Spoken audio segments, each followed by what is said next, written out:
Olá, queridos amigos, sejam bem-vindos aos nossos canais Fala Sério Pastor e Outra leitura. Muito bem, nós estamos muito felizes e hoje é dia 23 de outubro de 2022.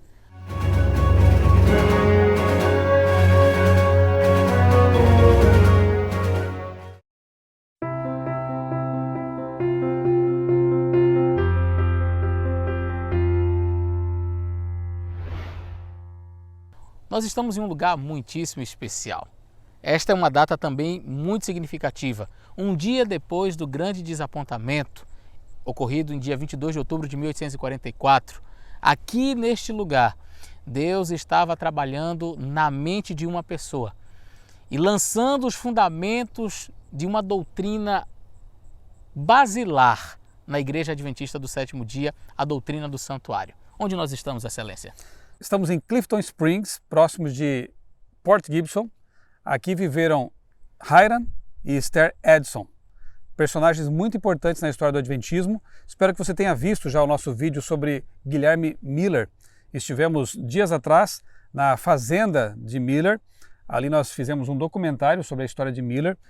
Você entende então como foi que o movimento millerita acabou favorecendo o surgimento de outro movimento, o movimento adventista, que vai depois originar a Igreja Adventista do Sétimo Dia. Mas este local aqui, a fazenda de Hiram Edson, é tido como o local de nascimento da teologia adventista, justamente porque aqui as crenças fundamentais começam a ganhar, começam a ser organizadas, começam a ser sistematizadas. Mais tarde aqui neste vídeo, fique conosco, você vai entender como que a própria Ellen White, estando aqui, ajudou também nessa sistematização. Mas a casa aqui ao fundo e o celeiro que você verá depois, eles têm um papel assim importante. É um local assim que nos desperta emoções, inclusive, por saber que os pioneiros desapontados após o 22 de outubro, porque Jesus não veio, eles começam a entender e Deus começa a responder à oração sincera que eles fazem para compreender o que tinha acontecido. É claro que muitas pessoas, após o desapontamento, abandonaram as igrejas, abandonaram o movimento. Abandonaram a fé, né? Alguns perderam a fé, inclusive, né? Mas a gente vê Edson e outros pioneiros, como Owen Crozier, que era amigo dele também, se voltando para Deus, entendendo que era um movimento que foi despertado por Deus e, portanto, Deus teria uma resposta para eles. E em lugar de se desesperar, de abandonar tudo, eles continuam em oração. E Deus contempla a fé e a oração deles. Quem sabe até podemos fazer uma pequena reflexão aqui antes de prosseguir com o nosso vídeo, né? Em muitos momentos passamos por desapontamentos na vida, passamos por decepções, passamos por lutas, situações inexplicáveis. E é nessa hora, nesses momentos, que temos que realmente manifestar a fé em Deus. Quando tudo vai bem, ok, mas quando o chão parece ser tirado de nossos pés, é hora de nós mostrarmos a fé no Criador, de nós orarmos e esperarmos pela resposta, porque ela vem. Neste local, especificamente no milharal, vamos para lá depois, Deus respondeu à oração dos nossos pioneiros.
Muito bem, amigos, nós estamos agora no celeiro. Na realidade, é uma réplica do celeiro que pertencia ao pai de Hiram Edson.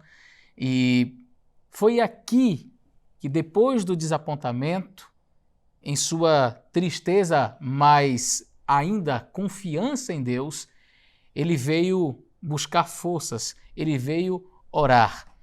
E em suas orações, buscando a presença do Senhor, ele e outros amigos, como o pastor Michelson falou, Croswell, estiveram aqui. Nós vamos mostrar, você está vendo agora, cenas do quarto, aqui dentro do celeiro, uma espécie de quartinho, onde eles vinham para orar, e aqui eles buscaram a Deus por horas. E foi daqui que eles então partiram para o milharal, onde nós vamos contar em detalhes o que de fato aconteceu. Interessante é que Edson ele foi um dos que tiveram contato com a mensagem de Guilherme Miller. Inclusive, Miller esteve nesta região, pregando em uma igreja aqui próxima. Lá estava Hiram Edson, sua esposa, Esther, outros moradores aqui desta região, dessas fazendas, e ouvindo a mensagem de Miller, eles creram na breve volta de Jesus. Você já sabe da história, sabe que o desapontamento foi causado justamente por isso, por essa incompreensão do evento e não da data, a data estava correta. Então eles creram e, como disse o pastor Eleazar, eles dedicaram a vida para essa mensagem. Como a data se aproximava, alguns não colheram suas plantas, né, deixaram a plantação ali na fazenda, venderam boa parte de suas propriedades para imprimir, para financiar pregação do evangelho, para que outras pessoas fossem alcançadas. No dia 22 de outubro, assim como havia um grupo lá na fazenda de Guilherme Miller, lá estavam Miller, seus apoiadores, outros amigos. Você viu no nosso vídeo anterior, na Rocha da Ascensão havia ali cerca de 50 pessoas aguardando a volta de Jesus. E aqui nesta fazenda também estava um grupo de milleritas aguardando Jesus voltar. E estavam ali com toda aquela expectativa, alguns na casa, inclusive é bom que se diga que a casa ali é uma réplica idêntica à original, e este celeiro aqui também é uma réplica, né, do celeiro que pertenceu ao pai de Hiram Edson. Mas tudo foi feito de acordo com o original. Exato. De modo que aqui nós podemos até sentir realmente o ambiente, o clima, e, inclusive estamos na mesma época, né? Hoje é dia 23 de outubro, como já dissemos. Exatamente, no mesmo dia. No mesmo dia em que eles estavam aqui orando, buscando entendimento. Só que foi de manhã cedo, agora, neste momento, já passa do meio-dia. Era comum naquela época os homens virem aqui para celeiros como esses para orar. E aqui tinha um quartinho, como você viu nas imagens, na casa ficavam as mulheres e buscavam a Deus, buscavam de todo o coração a Deus, oravam fervorosamente. Quando a data passa, e aí o choro foi inevitável, a tristeza, o desalento, como dissemos, cedinho, ainda madrugada, vieram para cá orar. Hiram se ajoelha, clama a Deus por compreensão, e neste local Deus começa a confortá-los. Ainda não tinha explicado para eles o que tinha acontecido.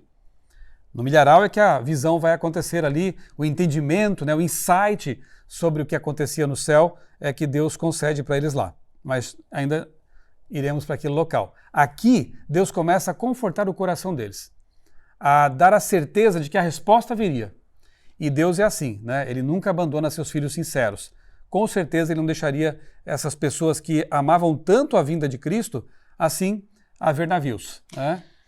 De fato, quando o grande desapontamento aconteceu, no dia 22 de outubro de 1844, e o grupo, eram milhares de pessoas que estavam aguardando a volta de Jesus, esse grupo esfacelou-se, como foi dito, uma boa parte abandonou a fé, abandonou as igrejas, eles deixaram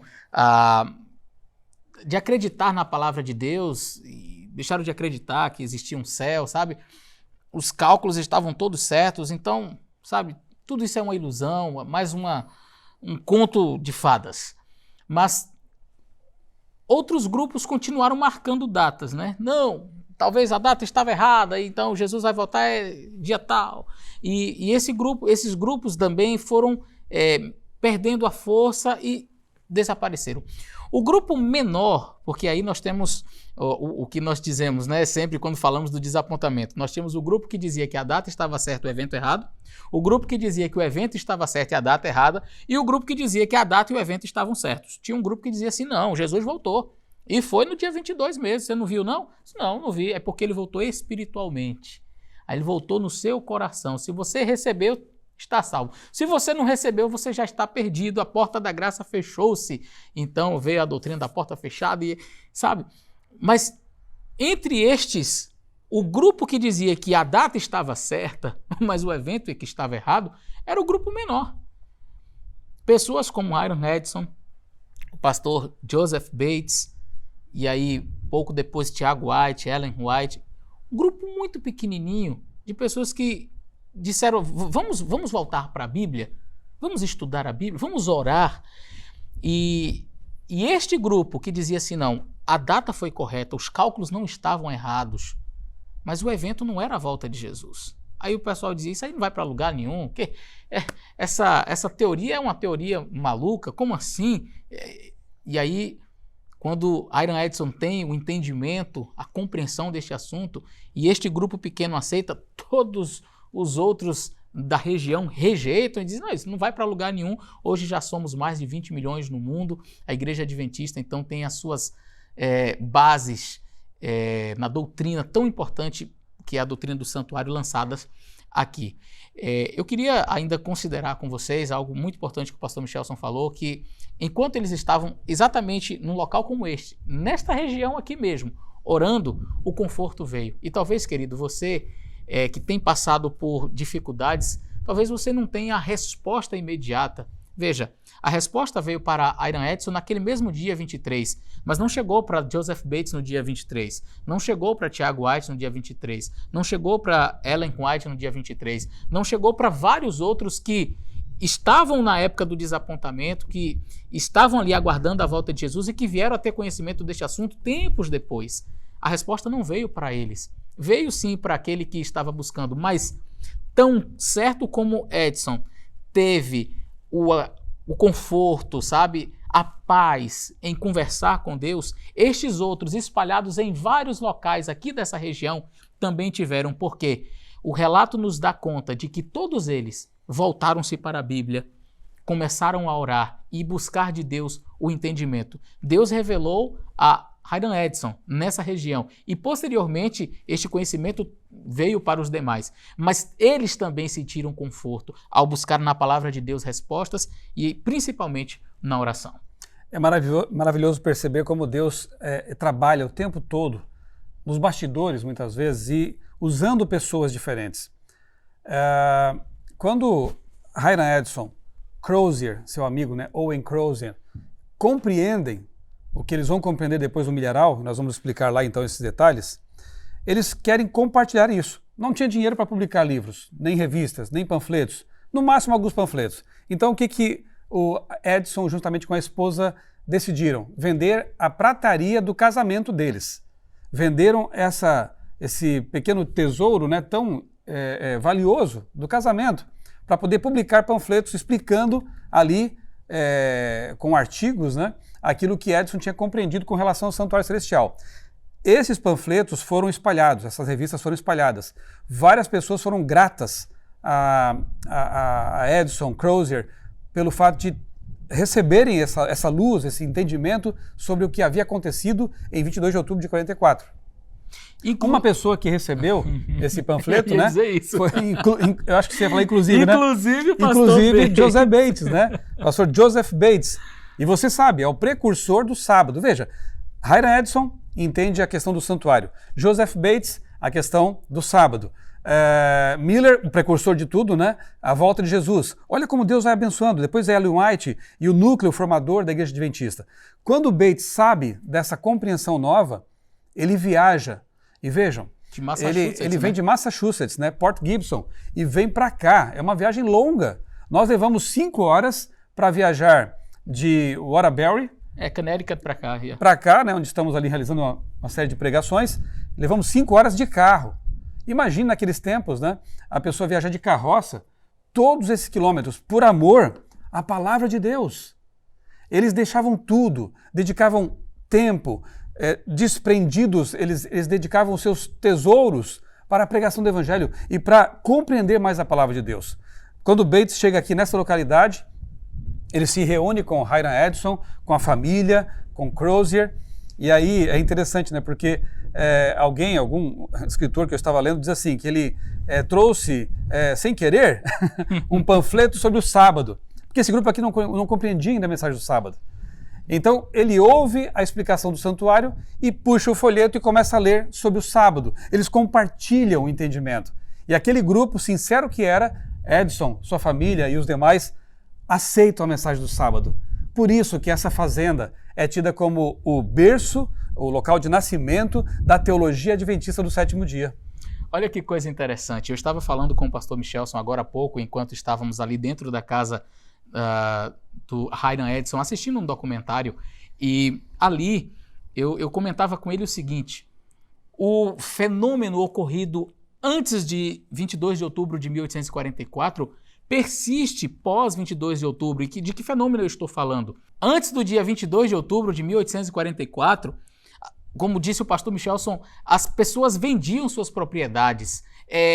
Todos os recursos que elas possuíam, elas empregavam ali na pregação do Evangelho. Sabe, entregavam tudo que tinham porque elas queriam ver Jesus voltar. E para que eu ajuntar tesouros aqui se Jesus já está voltando? E a gente vê esse mesmo fenômeno se repetindo pós-desapontamento. Não mudou. A disposição deles não mudou. Quer dizer, a gente poderia esperar de pessoas, olha, não, agora vamos segurar aqui, Jesus não voltou, então deixa eu refazer aqui as contas.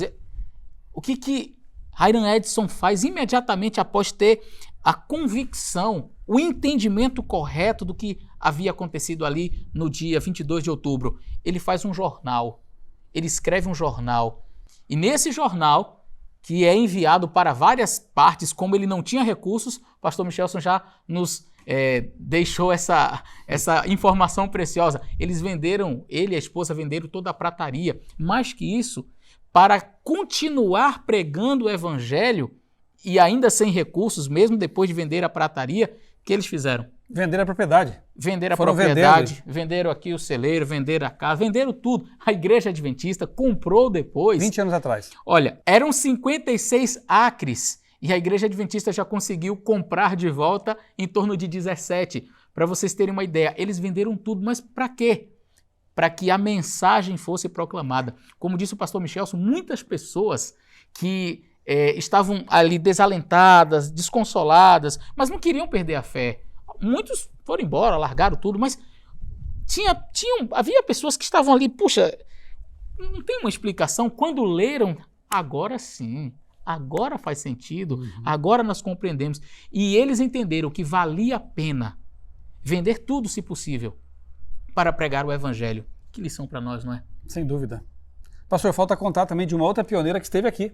Uau! Ellen White esteve aqui numa ocasião em que estava pregando na região. Ela soube desse grupo porque Tiago e Ellen White também, ele como um bom pastor, né, ela como uma serva do Senhor, como uma mensageira do Senhor, eles foram buscando os grupos de mileritas que estavam desapontados para infundir fé, ânimo, né, nessas pessoas. E estiveram aqui. E aqui Ellen White teve uma visão de Deus. Interessante, porque o começo do Adventismo, a Igreja Adventista, no seu momento assim formador, tinha tudo para se desagregar. Porque havia pessoas que tinham uma crença vinda lá do metodismo, outras que eram batistas, algumas eram unitaristas. Conexão cristã, pessoas que tinham crenças diferentes. O que os unia era a esperança na volta de Jesus. Uma vez quebrada essa esperança, a tendência era esfacelar o movimento. E de fato, como já foi dito, a maioria abandonou, né? Alguns, como disse o pastor, continuaram marcando datas. E me permita fazer uma observação rapidinho, só para eu não esquecer também.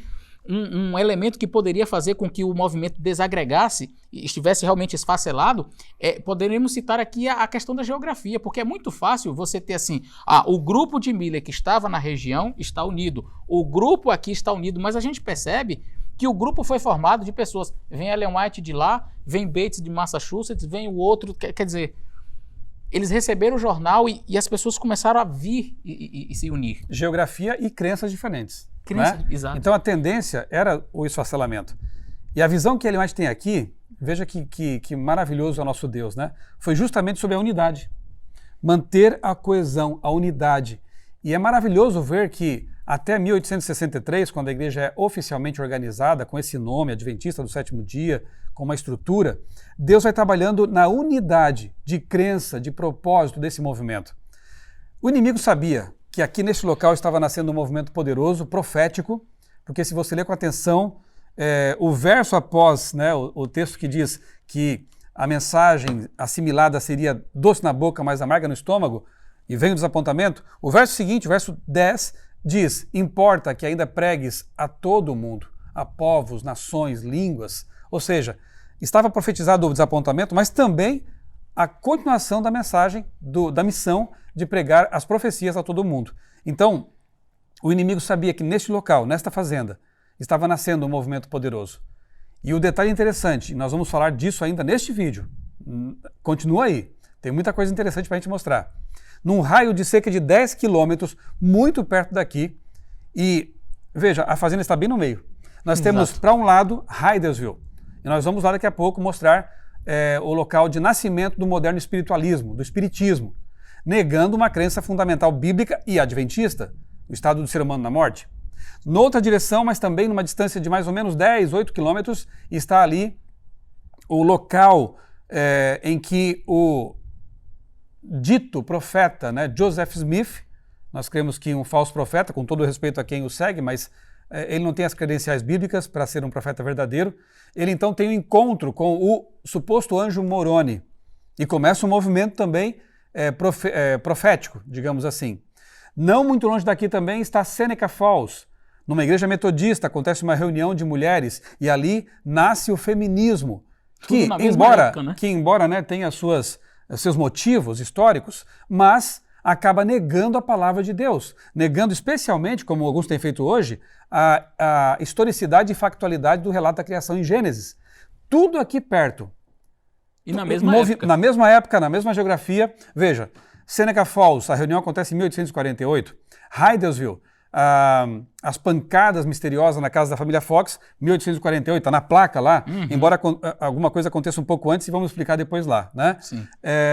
Juntamente com isso, na Europa, o Manifesto Comunista de Karl Marx e Engels, também sendo um tremendo problema para o cristianismo, para a Bíblia em si, né? 1848, Charles Darwin, ele começa a esboçar seu livro Origem das Espécies em 1844 e o publica em 1859, ou seja, o inimigo levantou várias cortinas de fumaça, vários movimentos, ideologias, ideias para tentar abafar um movimento que tem sua base na Bíblia e que ele sabia iria restaurar o sábado, iria restaurar a crença na mortalidade do ser humano, não na imortalidade, obviamente, na dependência de Cristo para viver eternamente, na questão da reforma de saúde, que outras verdades? O santuário. Ele sabia que verdades essenciais estariam sendo restauradas numa continuação da reforma protestante. Eu diria que a reforma do século XVI ali, ela acaba tendo um desdobramento no século XIX, porque Deus traz de volta verdades que estavam esquecidas e o diabo tenta abafar isso tudo com esses movimentos espúrios aqui tão perto e numa mesma época. Isso parece ser uma situação até comum. Parece que o inimigo não cansa de passar vergonha, mas ele não muda suas táticas. Quando Jesus Cristo veio ao mundo, no período da encarnação, surgiram vários falsos cristos, falsos messias, e a gente vai ver isso no livro de Atos, quando os apóstolos estão ali para pregar o evangelho, e Gamaliel diz, olha, outros surgiram aí, se esta obra for de Deus, a gente não pode impedir, mas se não for, ela vai acabar como acabou de muitos outros. Quer dizer, na época de Jesus, haviam falsos cristos, haviam falsos messias, existiam pessoas ali que estavam querendo se proclamar o libertador, aquele que veio, mas sempre com uma libertação falsa. Na base da guerra, vamos ali para destruir os romanos, e aí quando chega Jesus, o povo está, é mais um? É mais um? As pessoas olham para Jesus como talvez mais um revolucionário, uma pessoa que queria... Mas um pretenso Messias, como outros que exato. apareciam. E Satanás, ele, da mesma forma, quer dizer, Deus está suscitando um movimento profético para terminar a obra do evangelho nesse mundo, num raio de 10 quilômetros, Satanás já levanta espiritismo, feminismo, mormonismo, na Europa, marxismo, evolucionismo. Quer dizer, no mesmo tempo, no mesmo período, várias coisas estranhas começam a acontecer. Agora, exatamente no lugar onde é o berço da nossa teologia, a gente vê assim várias coisas ao mesmo tempo. Meados do século XIX é um caldeirão de ideias, de propostas, de ideologias, de hipóteses, né? E realmente a gente vê que são cortinas de fumaça. E é interessante ver, pastor, poderia citar aqui também a comunidade Oneida, que fica um pouco mais distante daqui, mas ali também é um movimento profetista, né? Ali, ele surge com umas ideias estranhas, como um pretenso profeta, pregando o casamento aberto. Então, as pessoas que viviam naquela comunidade, você está vendo foto aí, né, neste momento, as pessoas que viviam naquela comunidade, não havia casamento. As pessoas ficavam com quem quisessem. E os filhos que nascessem nessas relações, adultério, na verdade, né, eram adotados pela comunidade. Então, você vê que o casamento bíblico, né, o casamento bíblico o diabo tentando solapar esse conceito, que é criacionista, o casamento heteromonogâmico. Você vê, repetindo aqui, a questão do sábado. Se você destrói o fundamento ali da criação em Gênesis, você também relativiza o motivo pelo qual guardamos o sábado. Para que sábado? Basta ter um dia para descansar? Sábado, casamento, você tem a questão da mortalidade do ser humano, você tem a questão do santuário celestial, que é vital. Jesus está no santuário intercedendo por nós, está oferecendo a salvação, e o diabo tenta desviar o foco para seres humanos, para movimentos, para igrejas, e assim, para mortos, né? E assim vai. Então, o que acontece nesse local realmente é um abalo sísmico de escala Richter 1.000.000 nas pretensões satânicas, né? O diabo, ele é desafiado, e aqui, pessoas humildes, lavradores, né, homens e mulheres do campo, humildes, mas com o joelho no chão, abalaram as portas do inferno. Amém. Nós temos que terminar o que eles começaram. Bom, foi aqui que eles buscaram a Deus à noite. Foi aqui que logo de manhã cedo, Hiram Edson e Owen Crozier saíram para o milharal. E é para lá que nós vamos agora. Vamos para o milharal? Vamos lá.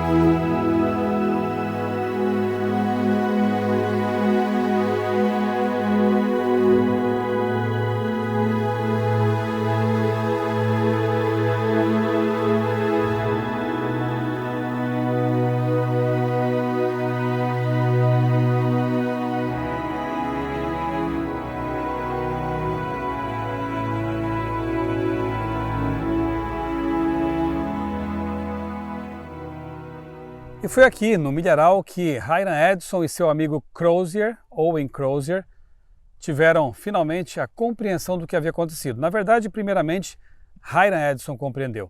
Enquanto caminhavam, ele teve uma compreensão, um entendimento, alguns entendem como sendo uma espécie de visão, ao olhar para o céu. Na verdade, ele sente até uma mão tocando em seu ombro. Ele para ali, Crozier avança, e então Edson, olhando para o céu, ele vê Jesus passando do lugar santo para o lugar santíssimo do santuário celestial. E então, nesse momento, textos como este que eu vou ler para você agora em Hebreus 8, 1 a 3, passam a fazer sentido na mente de Hiram Edson. O texto diz assim, Hebreus 8, 1 a 3. Ora, o essencial das coisas que estamos falando, dizendo, é que temos tal sumo sacerdote que se assentou à direita do trono da majestade nos céus, como ministro do santuário e do verdadeiro tabernáculo que o Senhor erigiu e não o homem. Pois todo sumo sacerdote é constituído para oferecer dons e sacrifícios. Por isso, era necessário que também esse sumo sacerdote tivesse o que oferecer. E aí o texto continua dizendo que ele oferece o seu sangue para redimir a humanidade. Você percebe que, na verdade, a Bíblia diz que há um santuário no céu. O da terra era apenas uma sombra, uma representação do que realmente havia no céu. Eles não tinham entendimento sobre isso. Na verdade, Miller, como já vimos no vídeo anterior, ele pensava que o santuário fosse a terra e a vinda de Cristo, então, seria a destruição da terra para a recriação após o milênio. E aqui, então, Edson entende que não, o santuário não era a terra, o santuário está no céu e era esse que precisava ser purificado e no dia anterior, no dia 22, esse evento tinha acontecido. Muito interessante que quando isto aconteceu, este fenômeno tão especial, tão importante, tão marcante, o Edson, quando ele sentiu como que uma mão tocando nele e o Croswell avançando até lá mais à frente, a cerca, o Croswell volta e diz: Edson, o que está acontecendo? Que você parou? Por que você parou? Ele diz: Deus está nos mostrando, está dando a compreensão, está respondendo às nossas orações. E aí ele fala para Croswell o que ele havia recebido de Deus. Eles vão para casa e o Hiram Edson pega a Bíblia aleatoriamente para ler e lê exatamente esse texto que o pastor Michelson leu. Ele até diz, né, que não era meu costume estudar a Bíblia desse jeito, abrir em qualquer local. Mas naquele dia ele abre e ele encontra este texto que eu acabei de ler, Hebreus capítulo 8. Então era como se Deus estivesse realmente confirmando tudo aquilo que já havia mostrado para ele aqui no milharal. Ele teve aquele insight, aquela espécie de visão, ele vê Jesus passando do lugar santo para o lugar santíssimo, e aí ele fala isso para Croswell, que a princípio ficou assim, mas como assim? Eu não estou entendendo. E ele mesmo, Hiram Edson, não teve a compreensão. E aí a gente vê que não foi uma coisa assim programada. Não, deixa eu sentar aqui, vamos ver. Ah, então a gente diz que foi santuário e a gente... Não. Como desculpa, né? Ele foi algo tão sobrenatural que aconteceu que ele mesmo não tinha as respostas. Porque quando a gente vai trazer alguma coisa, não é? Quando a gente vai inventar uma mentira, a gente já programa tudo. A gente já tem a resposta, se alguém me perguntar é isso, é aquilo. Ele não tinha as respostas, mas ele teve ciência, ele teve o entendimento do que Deus havia dito para ele. Não é a terra, há um santuário no céu. Ele vai para casa com Croswell, que está ali também animado, e junto com as mulheres ele... A resposta veio daqui. Lê a Bíblia e agora eles sentam meses estudando. Agora vamos estudar, vamos nos aprofundar. E eles passam ali dias e dias estudando e ele resolve então fazer aquilo que nós falamos, escrever. E ele escreve aquele jornal, não era um panfleto, era um negócio grande mesmo, e envia para várias regiões. E isso chega a Massachusetts, isso chega a outras partes aqui de Nova York, e pessoas são alcançadas para esta verdade. O que vai acontecer depois é uma sistematização das nossas doutrinas, pelo menos as primeiras, não é? Porque, como disse o pastor Michelson Borges, veio o pastor Joseph Bates, chega aqui: amei o que você escreveu, muito bom, é de Deus e eu quero já mostrar para você. Também. Vamos, pastor, compartilhar. E aquela história de que Ellen White é quem inventou as doutrinas adventistas, você está percebendo que isso é totalmente falso? Pois é, algumas pessoas dizem assim: olha, os adventistas acreditam nesse negócio de santuário celestial, de juízo investigativo, por causa de Ellen White. É uma doutrina baseada em Ellen White.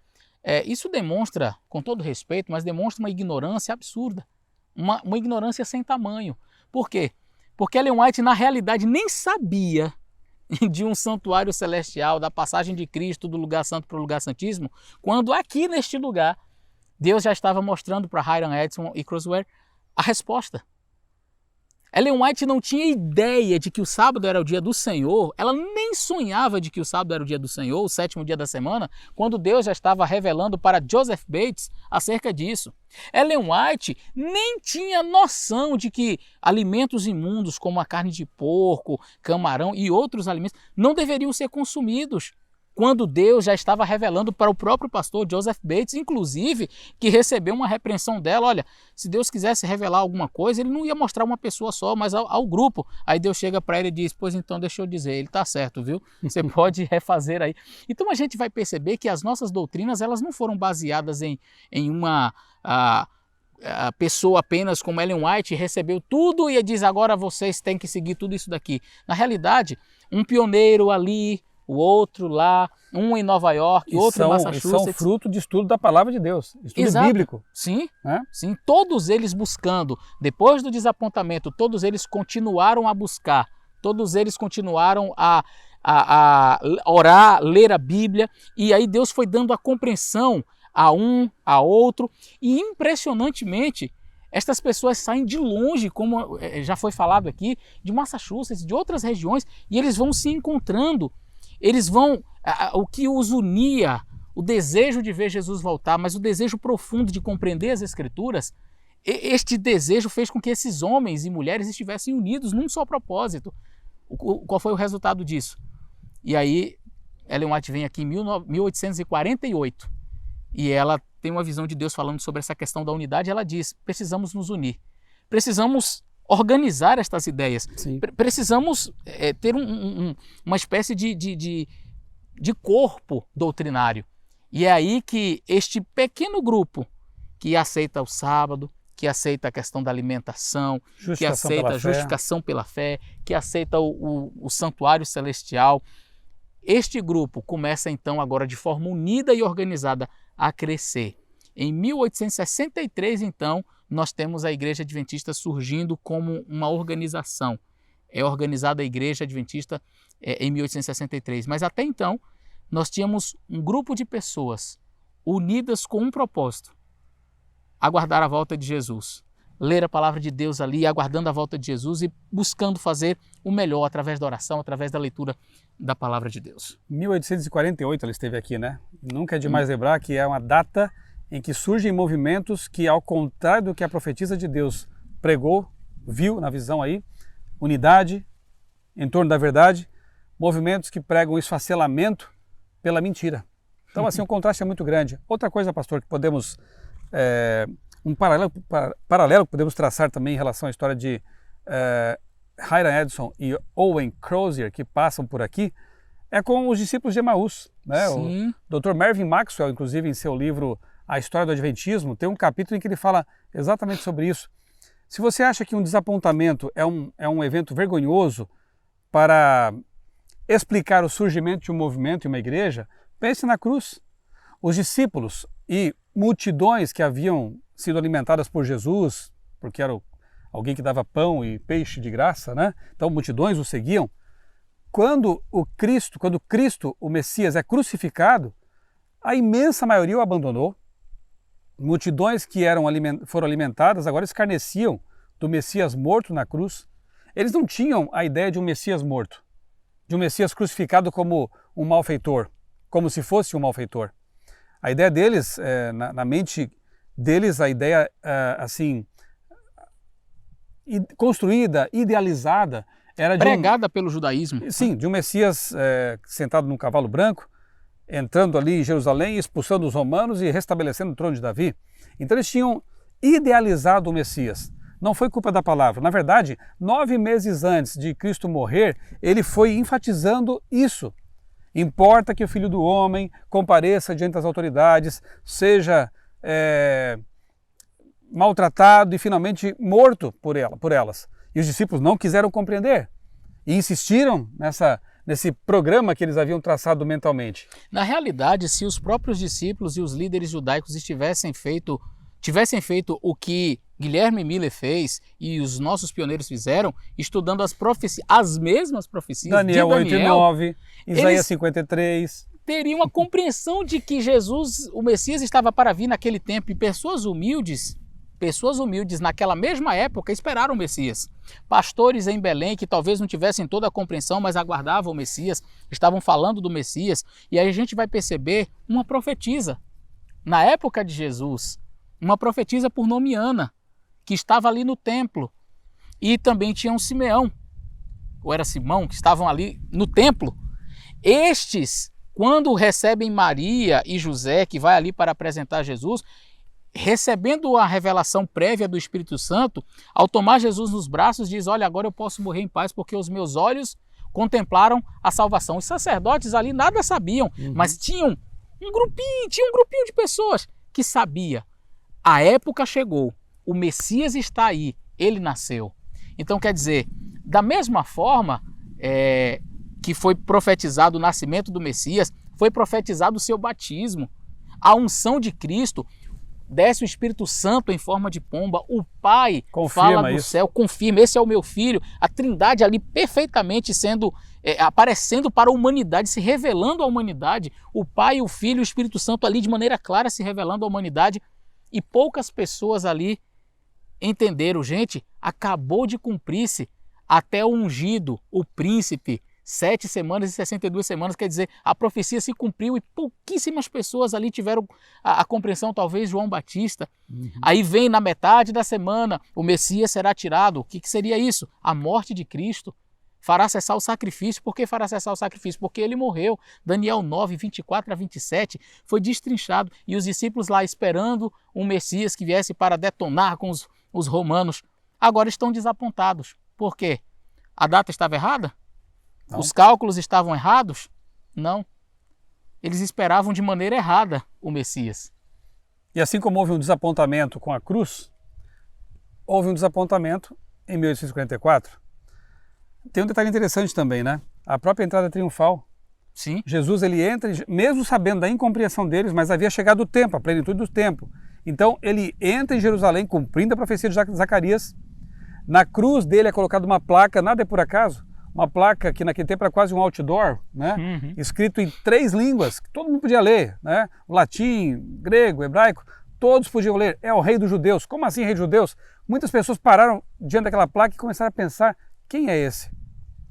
Multidões que estavam lá na Páscoa voltaram para suas casas, levando aquilo que havia acontecido em Jerusalém na mente, tentando entender o que havia acontecido. Então, mesmo sabendo que seus discípulos iriam ter uma má compreensão porque estavam pensando na direção errada, Jesus avançou com a sua agenda de salvação, seu plano de salvação. Depois do desapontamento, um pequeno grupo se reúne num cenáculo, numa casa, fecham as portas e vão orar a Deus, pedir compreensão. A história se repete, percebe? Aqui na nossa frente está o celeiro, aqui eles estavam também orando, buscando a Deus a compreensão. E Deus se revela para eles. E desse punhado de discípulos sinceros, homens e mulheres, Deus com essas pessoas de fé, Deus cria, estabelece, suscita um movimento, o cristianismo. E com um punhado de pessoas que aqui se reuniu buscando respostas, não abandonou a Deus, porque Deus estava com eles. Buscaram respostas e na palavra de Deus entenderam. Como aqui, agora veja, os discípulos de Emaús. Na manhã de domingo, Jesus aparece para 2 discípulos. Um se chamava Cleopas, o outro você nem sabe o nome, não aparece ali. Era um dos mais, assim, digamos, menos conhecidos. Então eles caminharam para Emaús, uma aldeia que ficava ali 10 quilômetros de Jerusalém. Naquele caminho, Jesus aparece para eles e começa a explicar a Bíblia, começa a explicar o que tinha acontecido, as profecias. E de repente, na casa deles, quando Jesus entra, parte o pão, os olhos se abrem, ardia no peito, no nosso coração, a mensagem, quando Jesus no caminho explicava para nós. Não sabiam que era Jesus.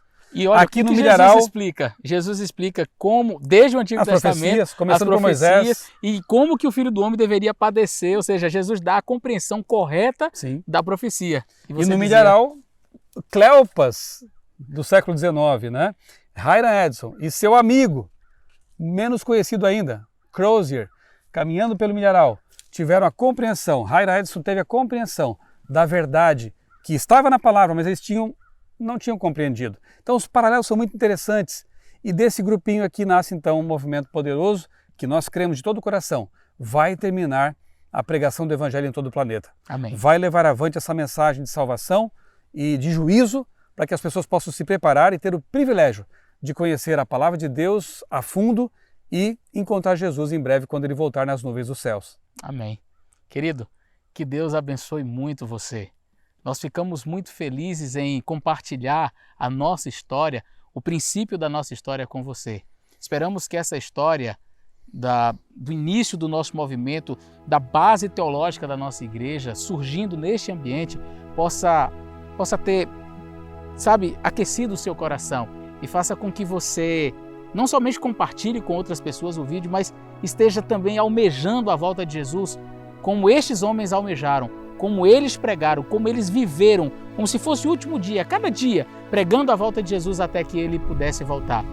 Nós acreditamos que Jesus está muito perto de voltar. E Ele conta com você, conosco, para terminar a obra do Evangelho neste mundo. Amém. Lá no celeiro nós dissemos a você que o diabo ele criou contrafações, cortinas de fumaça. Eu quero convidar você a assistir o próximo vídeo. Nós faremos aí uma continuação falando sobre a contrafação, como o inimigo tentou anular o poder dessa mensagem. E nesse momento eu peço que você faça, como disse o pastor Eleazar, compartilhe esse conteúdo. Que mais pessoas possam saber e ter certeza de que Deus conduz esse movimento, que ele tem uma identidade profética e bíblica. Embora hoje, em nosso tempo também, haja ventos contrários, ventos de doutrina, ideologias estranhas, esse movimento segue. Esse barco vai chegar ao porto final, mas precisamos conhecer, saber de onde viemos e para onde estamos indo. Que Deus nos ajude nesse processo, nos mantenha firmes no caminho e eu desejo a você um grande abraço e que Deus abençoe grandemente a sua vida e também a sua família.